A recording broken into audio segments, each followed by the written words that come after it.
Hey folks, so today I want to walk you through the speaker stands that I constructed for my acoustically transparent screen. As you know, in the previous videos, you talked about the screen that you see here at the background, the screen and the panels, right? So this means that the speaker would need to go behind these panels and behind the screen.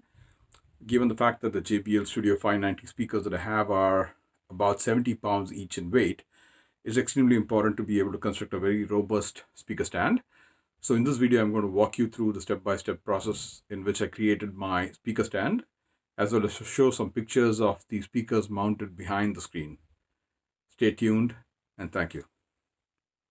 So if you look at the picture that you're seeing on the screen right now, this shows you the design of the actual speaker stand. So the way this actually has been conceptualized is that the right speaker stand is going to also have my clipped subwoofer under it.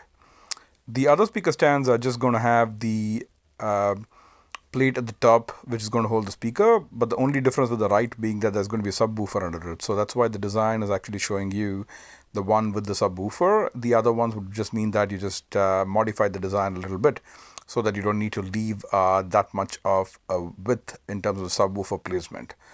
Right, so this basically shows you the front view and the side view. Essentially, the way this will be constructed is that there's going to be two 20-inch leg pieces at the bottom, right? It's going to be in the front and in the back, and then you're going to have some attachments going from that standing upright, and then at the top you're going to have the supports connecting the back and the front, and then you're going to have an MDF on top of it on which the speakers are going to go. So it'll get more clear as I start sharing the actual construction pictures. So here you're seeing all the materials that I use for one set of speaker stand, right? So you're seeing the legs, the cross braces, and the MDF, right? So basically these were the list of pieces that are needed for constructing one speaker stand. So right now, what you're seeing is the construction of one of them. You're seeing the two pieces that are going horizontally placed at the bottom. They're basically held together with both glue as well as screws. And then you have the vertical 2x4s, which are the uprights.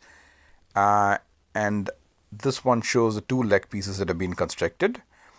So as you're seeing, this is going to be the front and the back leg.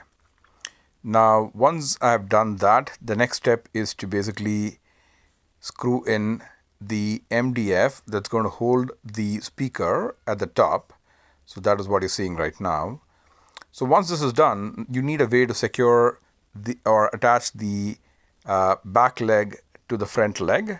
So the picture that you're seeing right now shows you the cross brace that has been constructed, which is basically anchored into the front and the back legs and is basically holding them together. So once that step is done, the next step after that is really the checking of whether the speaker stand is going to have enough place to hold the subwoofer under it. As you saw, the right speaker stand was going to have the subwoofer under it. So this basically shows you a test of placing the subwoofer there and checking that this place is correct for that. Now once that is done, you also see the cross brace at the top, which is basically going to be the bottom support for your MDF panel that goes on top. So this one shows you next the completed speaker stand with the MDF at the top. Now the support that you're seeing in the front, the overhang that you're seeing, is to just ensure that when the Studio 590 speakers are placed on that, it's not tipping over, right? So basically it's a support just for the tip over perspective.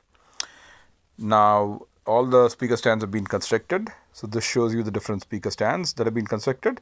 As you see, the right one has a bottom frame and the bottom base plate, which has an MDF at the bottom to hold the clip subwoofer. The other ones don't have it. Now I'm going to show you a couple of pictures of the speaker stands which has been kept behind the screen. This one shows you the right speaker stand with the speaker on top. If you see, the same kind of an overhang support is also at the back to prevent any kind of a tip over. Now the other thing to keep in mind is that These JBL Studio 590s are extremely heavy pieces of equipment. Each one weighs about 70 pounds. So you need something which can actually balance them. So you're seeing a 50-pound bag of play sand, which I put at the bottom on the back legs so that the speaker doesn't tip over. So this is the right speaker stand. The next one you're seeing is the left speaker stand with the subwoofer under the speaker. The third one you're going to see now is really the center speaker, right? So if you're looking at this also shows you the gap between the back of the AT screen and the real back wall, right? So as you see, it's a very, very tight squeeze there. I had to use every possible inch that was available to be able to do this so that I could get the 120-inch projected image on my screen. So this shows you the center one, right? So as you see here, these are definitely not very beautiful pieces of speaker stand, but the intent here was not to create something extremely beautiful or something like that. The intent here was to really design something which was fit for purpose, and these are really serving the need at this time. Thank you for watching. Feel free to add any comments at the bottom and I'll try to answer them as best as I can. Thank you.